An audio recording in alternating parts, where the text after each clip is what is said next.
Welcome, everyone. We are here today for the session, The Time of AI+, held as part of the World Economic Forum's AI Transformation of Industries initiative.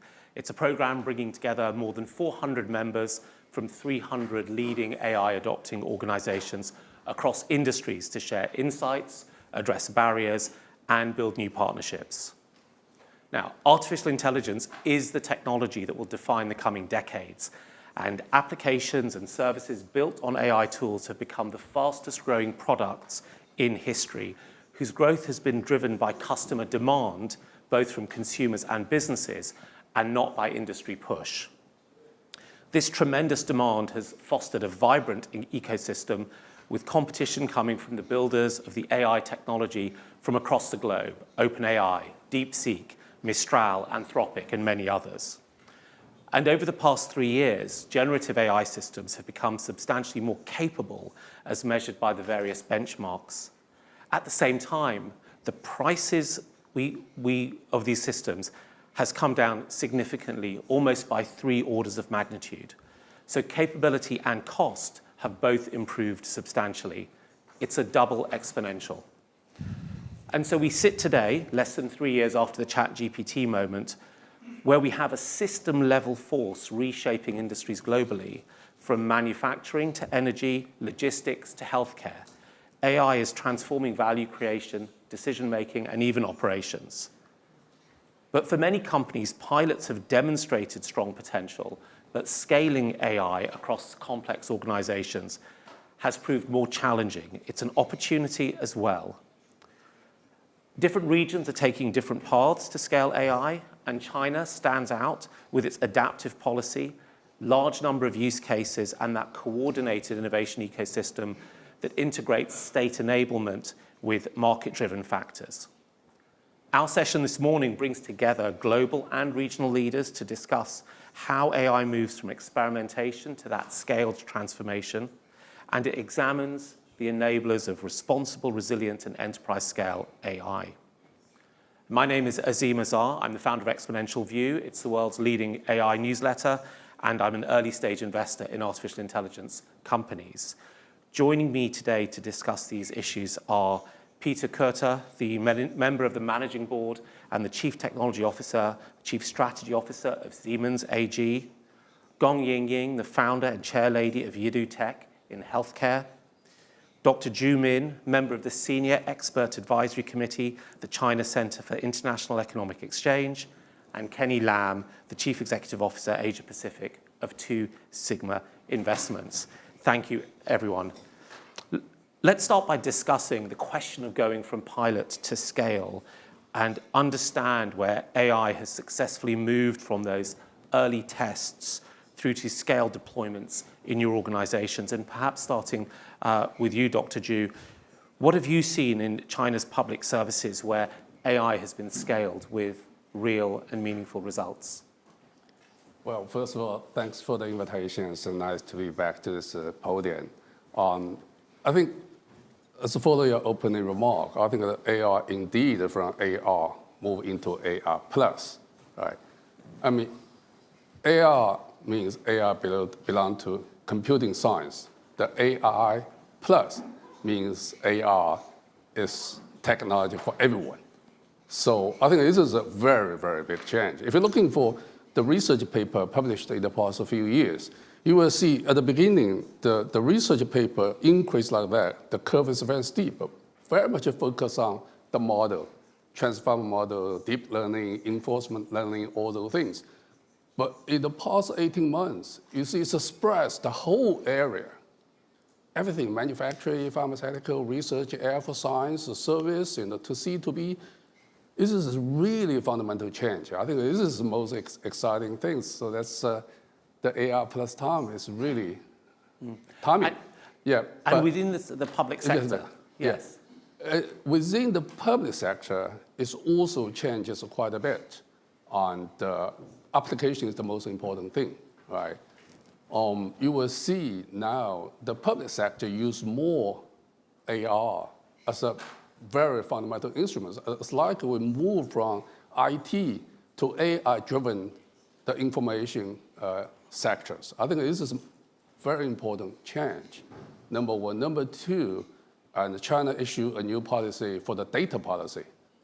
Allow data being part of assets can put into the company's balance sheets.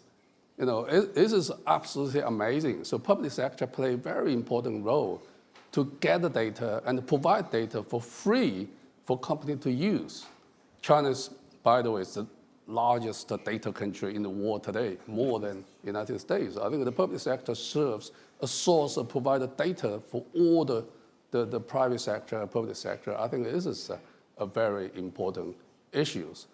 And the third issue is the public sector provide a policy encouraging all the sectors to move into the AI plus sector. I think this is also important. Because if you're looking for the AI plus, China have three really important features. Number one, scaling, right, as you mentioned. Number two, with the scaling is the cost. The number three is China have a rich application scenarios because with 1.4 billion people with whole scaling for manufacturers, application scenarios are huge. So the policy encourages companies to move into all those areas. I think is also important in this particular time. Thank you. Thank you. Ying, your business depends a lot on publicly supported data in the health space. Is there a particularly good example where AI has been adopted by hospitals or health systems that's made a distinct difference? Right. So I founded my company 10 years ago. And the reason that I founded the company is that I look at the China demographic. We have a huge amount of elderlies by the time of 2030, about 400 million. And because I did a lot of math, and I just thought the current supply chain, the efficiency of the current supply is not going to work given our demographic. So I did all my research around the globe. So I went to Japan to meet with NEC, one of the largest EMR provider for Japan. And then I went to Israel and the US, and I just realized that we need AI, and we need even before AI, we need to understand medical data.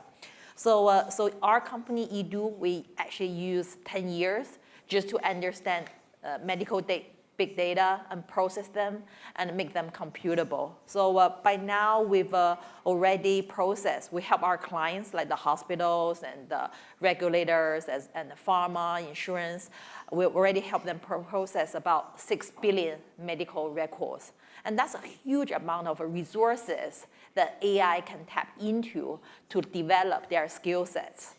And so we have seen a very, very exciting results. And a lot of our doctors in the top hospitals have a very heavy workload.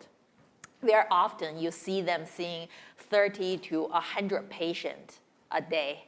And so they don't get enough time. Generally, they don't get enough time to know their patient and understand patient. So just the AI co-pilot station, so doctor co-pilot station we launched 3 months ago. Out of the top 150 hospitals, almost 50 hospitals have adopted this platform.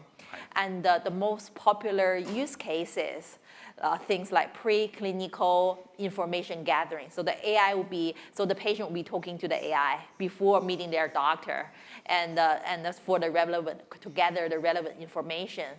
And also there's something called a patient pathway during the clinical services. So the AI would go in and read 20 years of the medical records of a patient, which human cannot memorize. Right. And it creates like a one-pager of what has been happening on the top factors related to these specific diseases. And so doctors have an overview of what has been happening to these patients and being analyzed by the AI. And then there's things like clinical decision support system, as well as VTE, which is really liked by the doctors, right, and the post-hospital management. So you see a lot of use cases and agents being created by the doctors themselves on the workstation, and to help to offload the work by the doctors. That's interesting because it's not just about time saving for the doctors. It's actually about providing a better set of clinical outcomes for the patient. But just one brief follow-up, what is the difference between the hospitals who are able to adopt this and scale it quickly and those that do it more slowly? Well, it's just better quality, much safer, and bringing the patient much, much closer to the clinical services. But what I meant was operationally, what distinguishes a hospital that can deploy your technology quickly from a hospital that is slower at deployment? I think a lot of it depends on the people of the hospitals. If the hospital have a top-notch people who understand AI and who understands the platform, can lead the group of doctors to create their own agent to work for the doctors, and that's very important. Great, thank you. Kenny, Two Sigma is a business that is built on computation and then built on data and then built on machine learning and now AI from its origins to a quarter of a century ago. What has changed in the last 2 years in your use of AI in your day-to-day investment or risk processes? Well, thank you for inviting. Thank you, Asim, for your question. And thank you also for starting with the introduction that we actually started the firm with the premise that investment should be a scientific process. The deployment of technology is key to that. But we see mainly 3 pillars to the whole process: people, data, and technology. So we do have rightly the focus right now of the whole press and headlines about AI, but we believe the 3 pillars are equally important. Having said all that, I think in the last 2-3 years, especially in the region that I operate in, we see really 2 unique things happening in China. One is we see a lot of unstructured data. I think Professor Zhu mentioned this. China has an amazing amount of data that we need to work on, particularly in unstructured data. Second is talent. As I mentioned, I think people is the core part of that equation. We see a huge amount of engineering and stat talent coming out of China that we want to work with. So that's actually substantially what's different in the last 2-3 years as we operate in this region. We talk a lot about scale. We started with the premise that we need to operate in a market where there is an immediate response time to how we apply our technology, especially technologies in investment. If you look at the public markets globally, that's probably one of the biggest markets where we could actually apply our scientific investment process and has an immediate response to how we do things. In a conversation before we came in, you mentioned that we get a P&L on a minute-by-minute basis. That's I would say, the best scientific experiment that anyone can think of if we want to apply technology to a certain process. And that's why we believe that this is one of the best forums to try and test out our approach. Yeah. But I want to come back to this initial premise, though, that about 2.5 years ago, the AI world changed because we had ChatGPT. We could talk to our computers. They would talk back. It triggered enormous research investment in China, the US, and Europe. Has those technologies made any difference to your business at all? I would say the ChatGPT moment is a moment that the public started realizing that this is a revolutionary technology. For Two Sigma, it's more an evolution than a revolution, because as you mentioned, we were founded on the premise that we should apply advanced technologies to an investment process. If you look at certain public news, we have been quite active in using natural language processing to contextualize data for quite some time, more than actually 7 or 8 years. We have been applying some form of large language models for quite some time. Machine learning has been core to what we do for a long, long time. So when the public began realizing this, I think it has really 2 impacts. One is, of course, the war for talent has been a lot more intensified. Second is there's a lot more demand for data, which leads to a lot of data providers being structured in a way that would allow us to take on the data. But on a day-to-day basis, if you look at how we operate as a firm, I'd say that it's more evolutionary than revolutionary in the way that we see the advent of ChatGPT and how they quote-unquote retailize AI to the public. Thank you. Peter, similar in a way to Two Sigma, Siemens has been working with analytics and machine learning for decades. Is there a good example recently where part of your operations or infrastructure is now fully embedded with AI and you can't imagine running it without AI technologies? Yes, there are many examples. And to build on what has been discussed is, I think AI plus is the right way how to conceptualize, because as you said, since 50 years, we are developing AI algorithms. Today, you can run gas power plants based on AI. You can run driverless streetcars based on AI. That always has been there.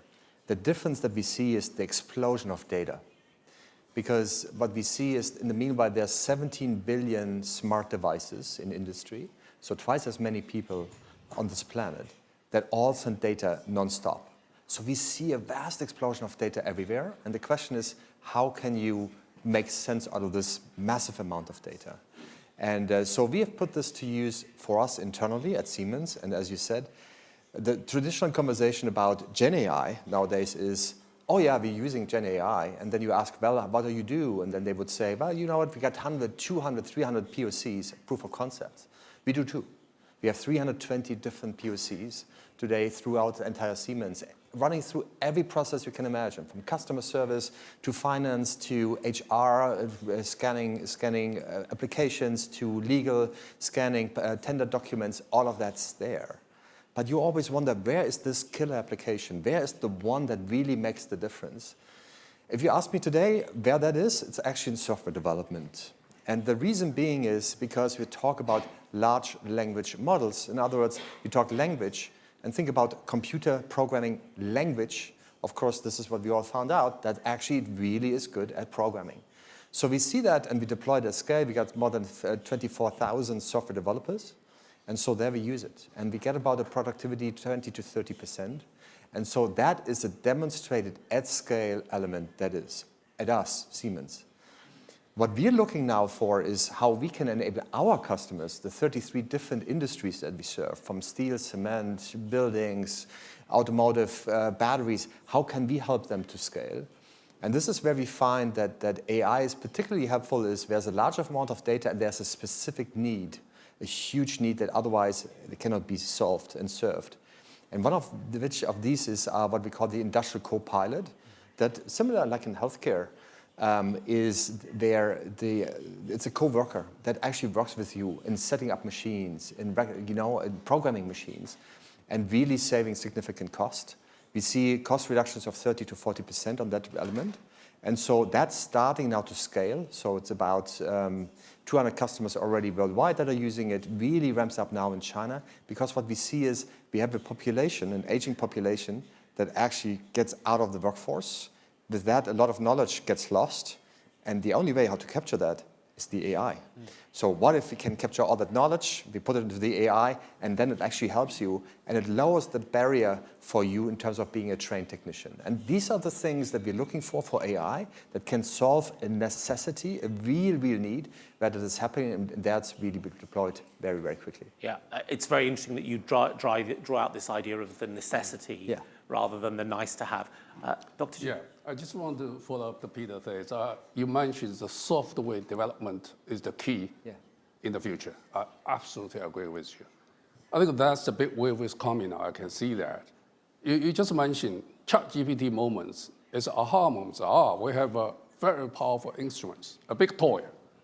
But now we move to DeepSeek moments. Let's say, we will have a lot of applications. That's the AI plus. So I think this is very important. I think that DeepSeek really changed fundamentally the landscape, and also it's important for China because obviously the cost and easy to manage, open source. So in China, the really key issues on software issues, we have a DeepSeek is there. Continue open, provide service. We're upgrading, not day by day, but month by month. But then we have a Huawei provide a server, right? So the computing power and the algorithm, adding them together, and the government through the data policy, 20 principles provide the data. So this form a foundation for the application to come. Software designing will be the key issue. Yeah. I expect to see in China, given the scaling of a pool of engineers, given the massive industry everywhere and 1.4 billion consumers, in the coming 18 months, you will see more than 100 different type of DeepSeek type of software product across all the sectors. They will fundamentally change the nature and the tech nature of the whole Chinese economy. Let's go back to the DeepSeek moment and the time since then. So the DeepSeek story is that the model is released by a Chinese research company, a former hedge fund. It's incredibly performant, it's extremely fast, it was very, very efficient, meaning it was cheap, and it was fully open source. Since then, how, in particularly the public sector, has the approach towards using large language models and AI or AI plus changed? Can you give us a very tangible sense of what it did for public sector and state-enabled enterprises? Because it's so easy and so cheap, use DeepSeek, right? So I think from the government to all the public sector service, healthcare, infrastructures, and all those power systems, grid systems, they all now apply the DeepSeeks for their daily operations. I think it's coming, another big moment to use AI-based technology to replace IT. Yes. I think IT is gone, right? And think about in year 2000, we have the bug, right? We spend so much money and time to replace the whole new system now. I think now it's gone. So DeepSeek makes this possible because it's cheaper. Yeah. It's open source, so it's easy to adapt. And you will see all those things. I'll give you a real case in the power grid system. With the solar power, with the renewable energy, the stability is a big challenge. Mm-hmm. The variation will kill the whole system. Right. As it did in Spain a few weeks ago. In Spain, yeah. What do you need? Yeah. You need a virtual power data center, which is very much AI plus based. Right. If you have a chance to go to Beijing, you visit we call the virtual power system lab. You will see how far the system goes. The reason is very simple, because renewable energy account more and more energy sources in China. You have to change the whole system. So that's the AI plus chipping. Thank you. Ying, you described how China's unique structures of public data and data availability have, in a way, helped, supported you do tech. But I'm curious about the DeepSeek moment and its impact on your teams and the products you run, because a lot of that DeepSeek technology is very good at unstructured data. Did it make a difference for you? Well, it made a huge difference. Before the DeepSeek moments, we were, as a small company, we invested millions and millions of dollars building our own big large language model foundation.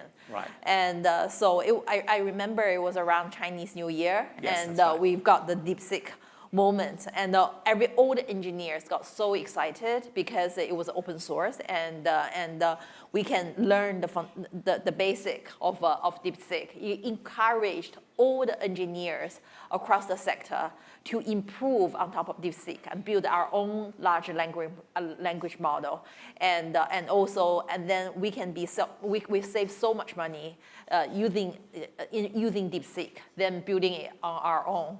And so now we have our own model, which is very, very focused on the medical. And also we have the DeepSeek plus medical model.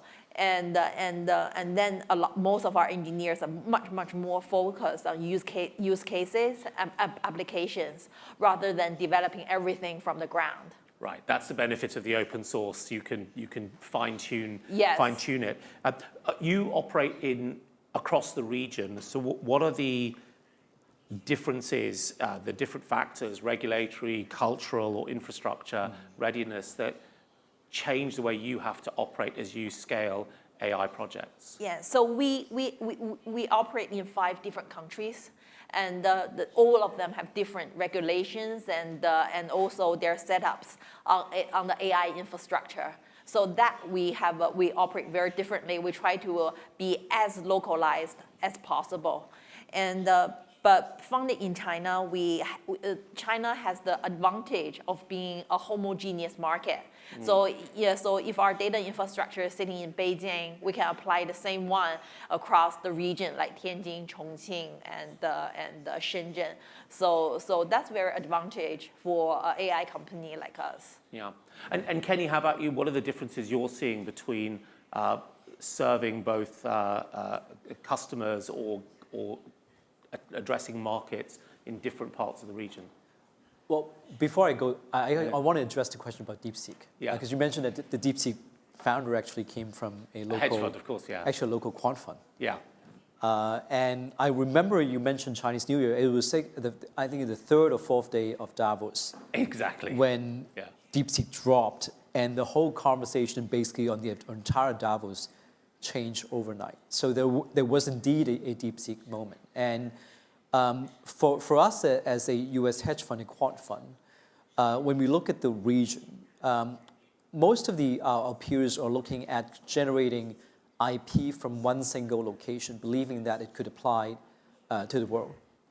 I think what the DeepSeek moment did was to really make us reinforce the belief for 2 Sigma that we need to find a much more global, local approach to generate alpha. And through that, using technology like AI to generate alpha from local sources of intelligence, local sources of talent. We are actually currently the top 3 hedge fund in China, onshore within US hedge funds. What that means is we need to invest in a lot of resources in building domestic research, right? You mentioned, about how we think about the domestic market and how we apply it to different markets. China is unique in 2 things. It has a very deep capital market. It also has very deep set of talent. And so we are operating in a way that is uniquely different from other markets in Asia, like Japan, or Taiwan, or Korea, and Hong Kong. So that's one.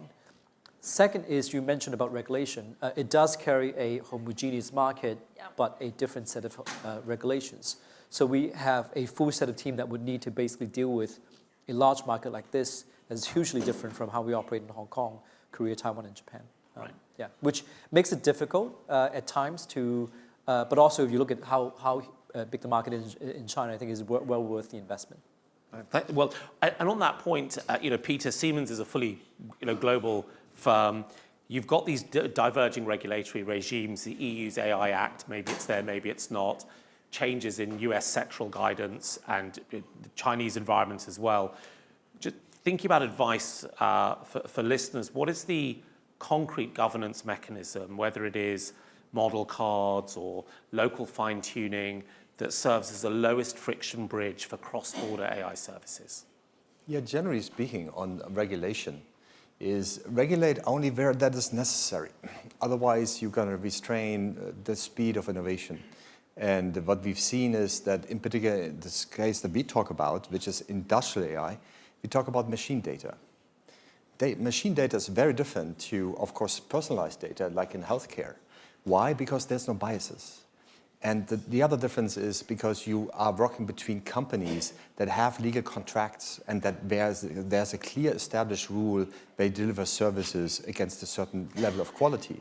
So very little is there required with regards to regulation on AI.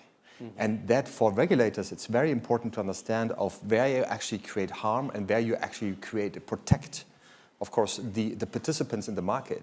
And in our case, it is B2B. It's businesses that work together. And for the most part, we have figured this out for the most part. Now, what's important is because machine data is pretty much standardized around the world. And what that means is the more data we have, the better, of course, the algorithms will come. And that means data has to flow freely around the world.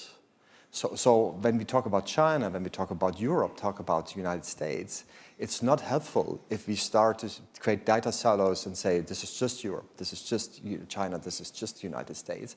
It really helps if we can pool the data together and then accelerate that very, very quickly. Still, of course, making sure that data and the AI applications are safe, they're reliable, they're trustworthy, and they're secure. And for that, we need to have very strong regulation and make that work. But everything else, the more we can share the data between countries, between companies, the better the quality of the models themselves. Right. Thank you. In a few minutes, we're going to come to questions from members of the audience. Before we do that, let's look ahead at what an innovative and responsible future of AI Plus could look like. When we think about a general purpose technology, they tend to take a little bit of time to change industries. When electricity first moved into manufacturing, the first thing the businessmen did was they hung single light bulbs in the factory floor to keep the workers working 1 hour or 2 hours more. It took a few years before they redesigned their entire processes to have the moving assembly line, Henry Ford most famously. So the future always looks distinctly different to the past in terms of the underlying processes, the supply chains, the products that are produced, the pricing, and the way it gets marketed. We're just at the start of this with this AI wave.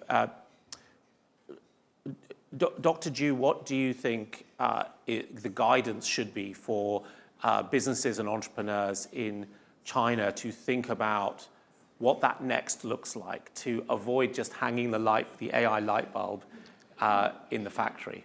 I think that for China, the big wave is coming. As I said, based on the deep sea kind of Huawei servers, you do have a platform to apply the AI plus. So I think the application is the big wave for all the companies. You don't want to lag behind. So I would say in the next few years, application, application, application. It's really the key issues. Software development, and the software. I think this is the whole big wave is coming to change the whole industry, whole economy. But in addition to that, I think there's another, in China, let me put another issue. China is very much always combine the physical thing, manufacturing, with the software. So that's the strength of a Chinese economy and technology. So I would see in the future, it's like EV is one thing, robot is one thing, all those with the manufacturing combined with software, I think it's coming. But most of these are young, dynamic companies. If you think about not really. Unitree or... Not really. Really. Right. I can tell you in the robot industry, there's a lot of big guys jumping in now. Because you need a skill, you need a robot to get the data. You need a robot data, not a human data. That's the whole thing. So there's a huge, experiment factories set hundreds robots, run 24-hour days, just get data.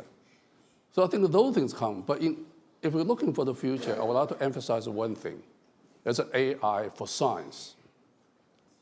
Generative AI, by definition, is very good for scientific research, mathematics, optimization, physics, structure, chemistry, structure, pharmaceutical, structure, and identify the proteins, right? We have AlphaFold 3, the whole world did more than 2 million the protein three-dimensional structure already. Absolutely. I think that AI for science will grow. So I will see in the future with the foundation models and the multifunction model continue to grow, but AI for science will grow very fast. But those two things will support AI plus application for the whole industry.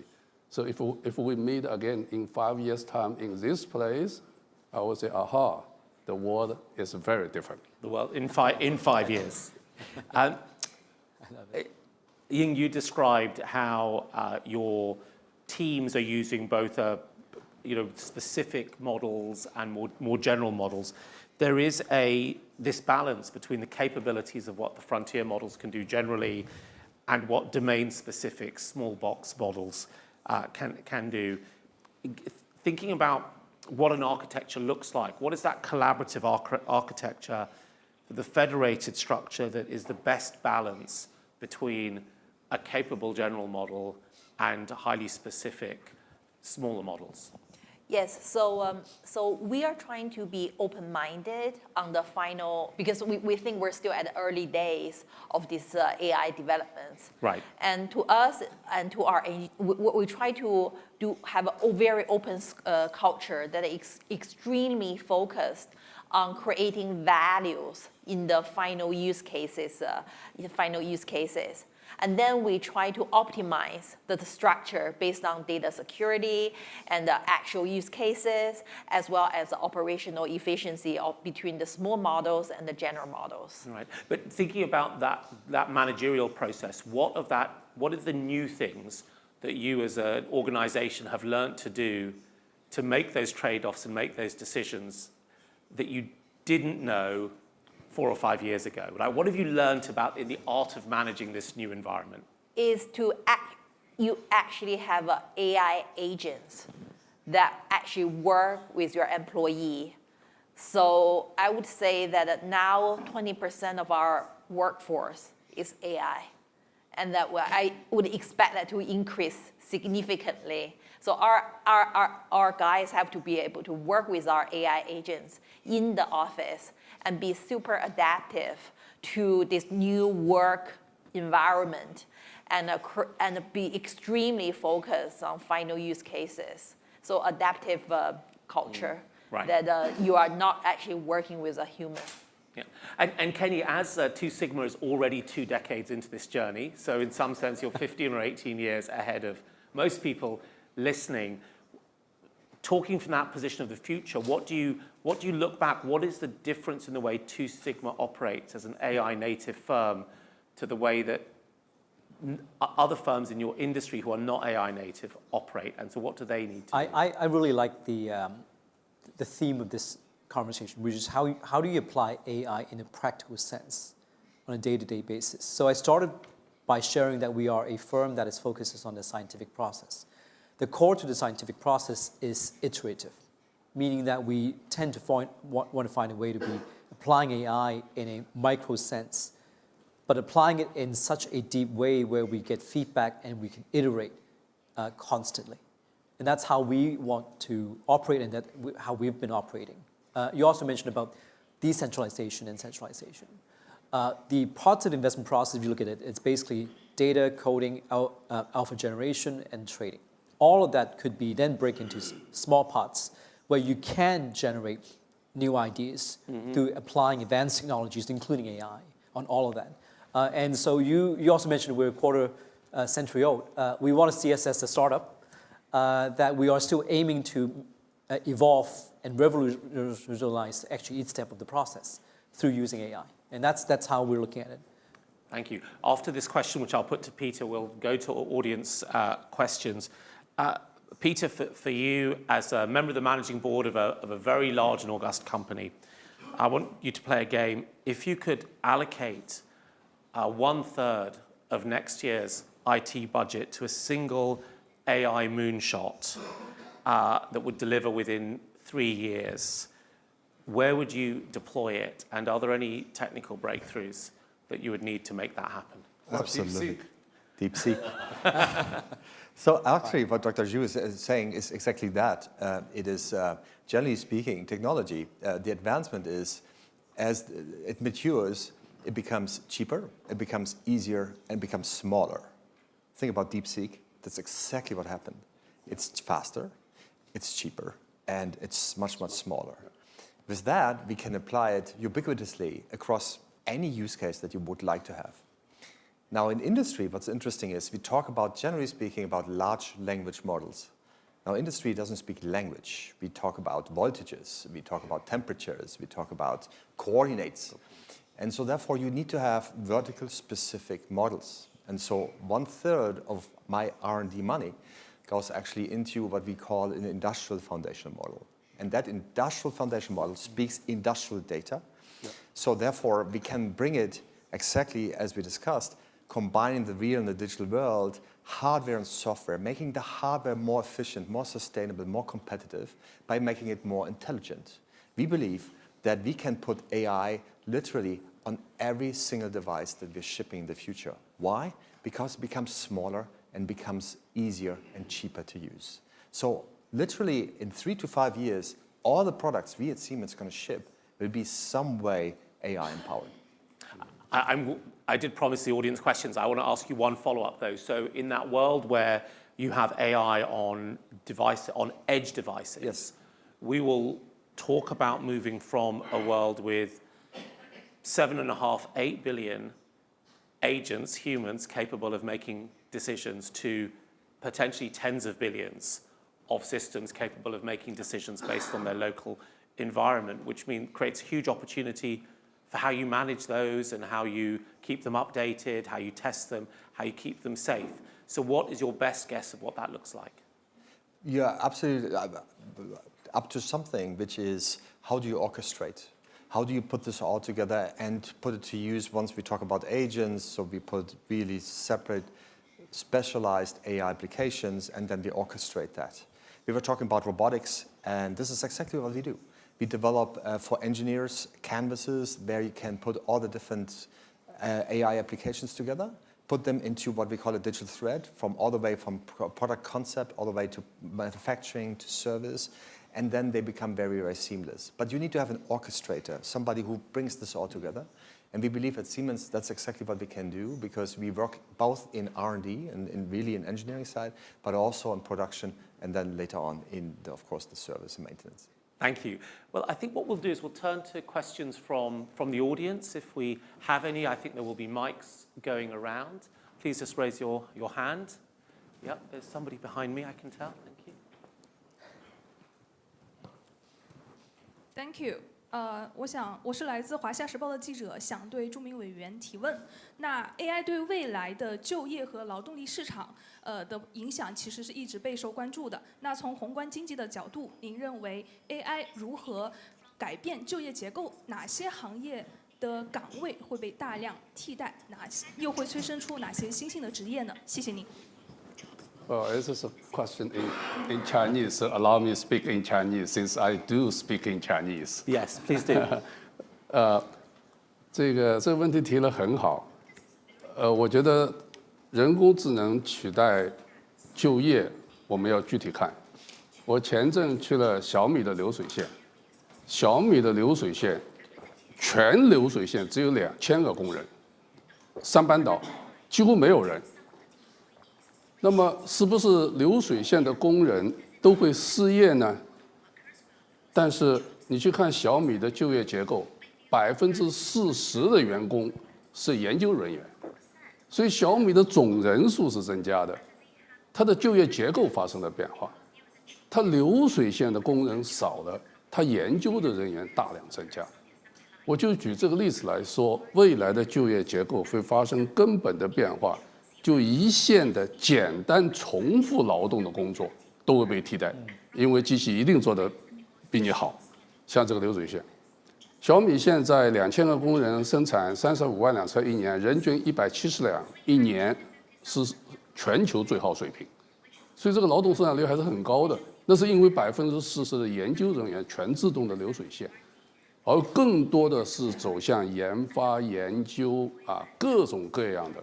这个技术人员，所以整个就业会发生根本的结构性变化，而不是这个整个就业的人数发生变化。人类到现在几千年过来了，到从农业到工业到现代数字经济，我们可以看到整个的就业还是在发展。中国服务业发展有很大的空间，中国的科技、人工智能发展有很大的空间。所以未来的就业都在这些新兴的领域，我们要看这个整个的大的格局和结构变化。Thank you. Ying, what is your experience? That would be me. Sorry about that. What is your experience on this jobs question, looking either at your own at EduTech or at the customers you've served?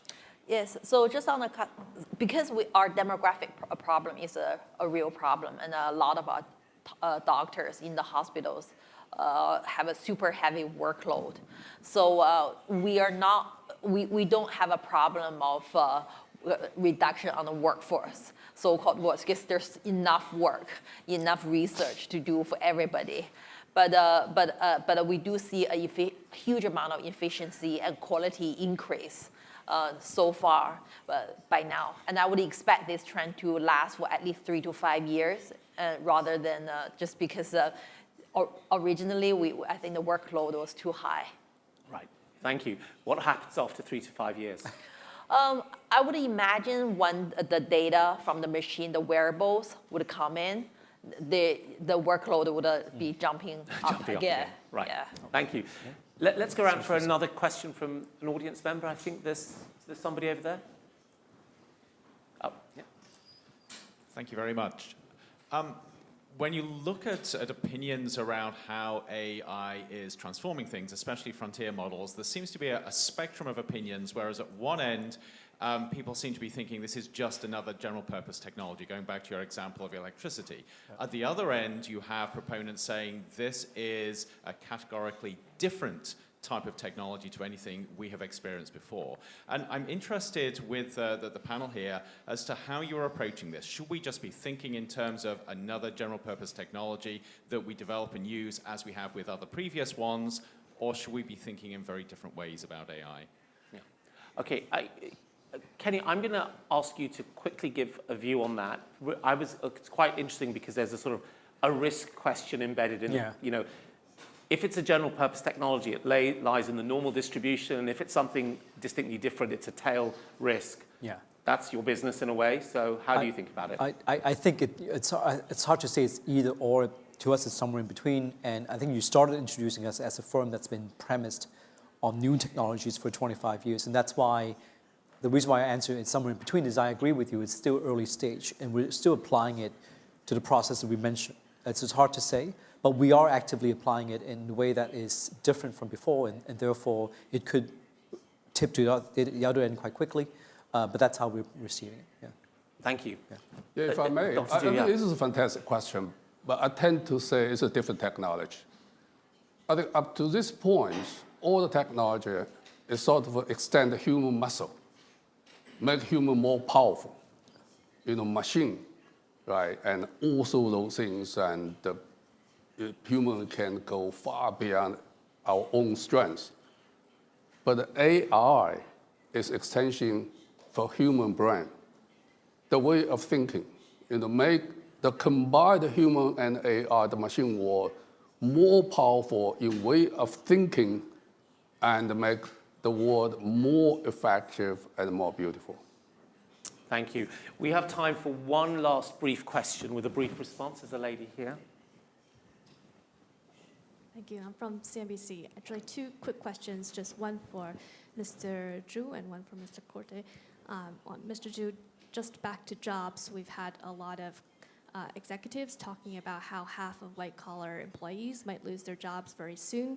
How particularly does China plan to manage this transition while maintaining innovation?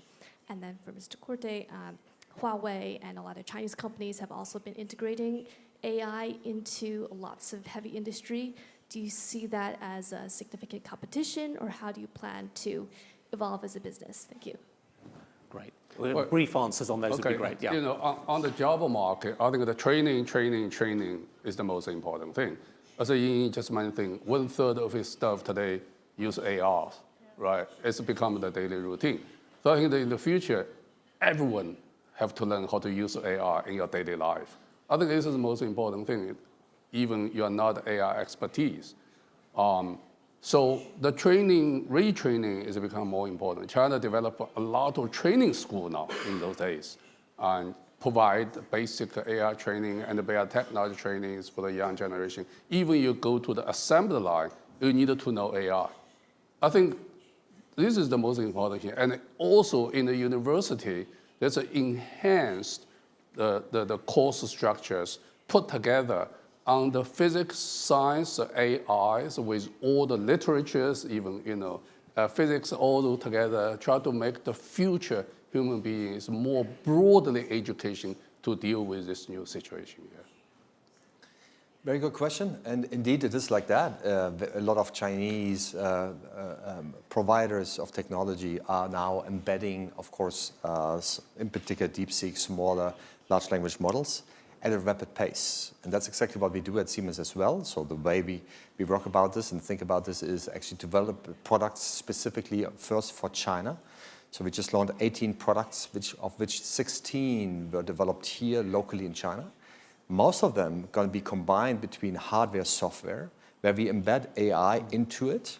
And just recently, we launched an application that automatically controls this building based on AI, making it 30% more energy efficient and thereby reducing carbon emission by 30%.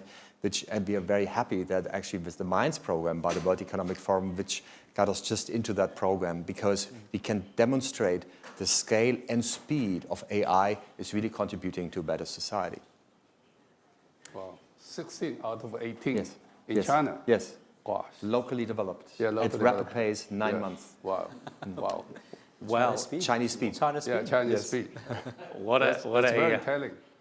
what a moment. very Well, timely. we're coming to the end of the session. I would like some closing remarks from each of the experts on the panel. We'll start with the same question to each of you, which is, what one action can community members here take to accelerate towards a more innovative and responsible future of AI? And Kenny, if we can start with you, and we'll go anti-clockwise.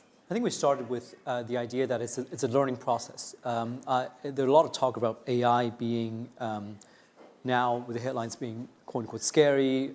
Dr. Zhu mentioned that it's actually could potentially be replacing intelligence even in some cases. For us, actually, we want this to be applying actively to what we do on a day-to-day. And that's why when we, in the investment process, we're looking at each step and see how we could turn it into something that's usable on a day-to-day basis. For the general public, I think it's the same case. Even creating an agent to support your agenda, it's something you could get started with, like today. And so I hope that all of us would embrace it and not see it as something that would be quote-unquote scary in the immediate future. So the first action is to dive in. The water's warm. Dive in and learn about, you can create an agent for yourself and potentially use it as an agent assistant, potentially. But that's a good starting point for anyone in the public. Right, get started. Ying, how about you? So I really agree with him that I think it's a completely new and long learning process. And I think it will change the humankind. And I believe two technologies will fundamentally change, will bring our humankind to the next level. One is AI, the other one is nuclear fusion.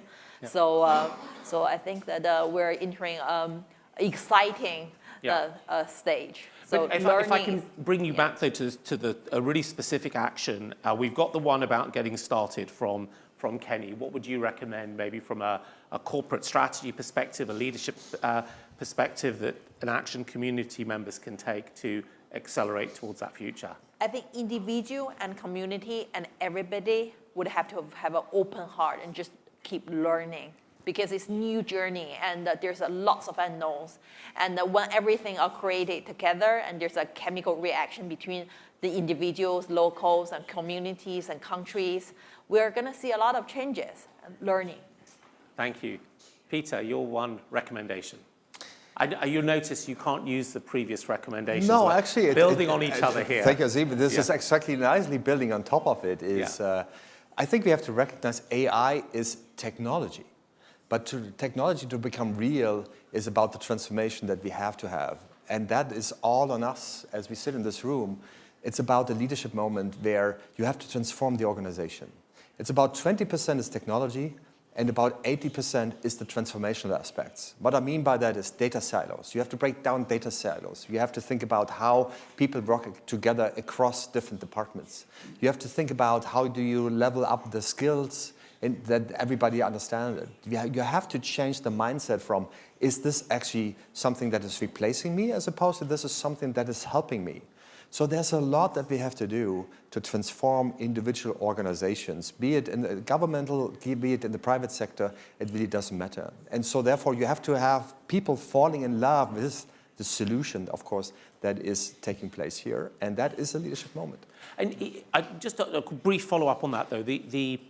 That's such a big question across departments, across data silos. Does that necessitate that it falls on the desk of the chair or the chief executive, that they have to believe and they have to show that leadership from the front? 100%. 100%, 120%, because the reason is, if the CEO does not clearly articulate, I want everybody to collaborate and work and actively share data, then this will not happen. People will look to the top and will say, do they really mean it? And you have to apply it, you have to provide, of course, the structure, the incentives, but also the conviction that this is going to transform. Because as we discussed in this forum, it's still early days. The best is yet to come. But we have to see it and show everybody the first few proof points upon which then we scale the technology in the future. Okay, so one tiny last follow-up. If you're on the supervisory board, what one thing should you be measuring that chief executive on? The one thing is that you would look at actually the amount of data and applications that are being generated. Okay. And if they are not shipping, then you actually know there's something happening. Thank you. We're going to build on this. Dr. Zhu, so for you, what is the one action community members can take to accelerate towards a more innovative future? Get started, keep learning, measure data and application growth. I agree with everyone said. For me, as an economist, I think we should look at this issue from both the macro and the micro level. I think that's my recommendation. At the macro level, I think we have to understand a big AI plus wave is coming. It will transform the whole world, as Peter mentions. It's really powerful. You've got to be open, you've got to learn. To be on the wave, I think is the most important thing in these moments. Otherwise, you will be behind. But at the very micro level, any companies, any people, individual people, you have to find what is AI plus implications for you, for your business, your personal life. Yeah. And how can you adapt to this technology? And how can you use this technology to empower your life, your job, and your company performance, as Andy obviously want to make more money. And so I think at the micro level, you have to nail down this macro picture into your specific issues and make things become a tool you can put in your hands, then you can ride on the wave. I think this two sides is absolutely important. You cannot only do one. Thank you. Thank you so much for that. Let me try to summarize what has been a fantastic discussion this morning on the topic of AI+.